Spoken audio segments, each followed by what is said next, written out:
Il y a évidemment des dissensions idéologiques absolument majeures entre ces partis. Je pense au nucléaire, qui est quand même pas une petite question, hein, parce que c'est ce qui détermine les 20 ou les 30 prochaines années la politique énergétique du pays. Et puis surtout, c'est la question du rapport à l'Union européenne. Où on a un Glucksmann et un Olivier Faure qui, je veux dire, ils seront prêts à renoncer à tout pour ne pas jamais toucher à la construction européenne.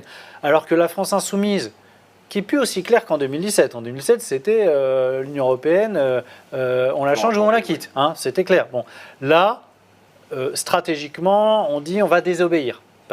Mais au moins, ils affichent la couleur. Ils ont toujours dit, y compris en 2022, notre programme économique, il n'est pas compatible avec les règles de l'Union européenne, donc on devra désobéir. Bon, c'est déjà un bon point. Je veux dire, c'est mieux que le Rassemblement national, qui eux, ils ont qui était une ligne sur sortie de l'euro, etc. Ils ont tout abandonné.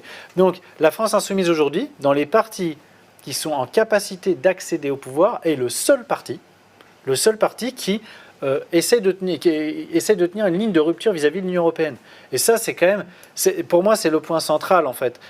Tant que la force de gauche, les gens qui composeront, qui seront à l'intérieur de cette force de gauche, ne seront pas tous convaincus qu'il va falloir rompre avec les règles de l'Union européenne pour pouvoir appliquer un autre programme économique, une politique économique beaucoup plus égalitaire, pour taxer les plus riches, etc., ben, ça va être très compliqué, parce que, et ce serait très fragile. En plus, évidemment, un gouvernement de gauche, il serait immédiatement attaqué par les marchés financiers. Il aurait une adversité dans les médias absolument féroce. C'est déjà le cas maintenant, donc on sait que s'il venait à gouverner, ce serait absolument terrible.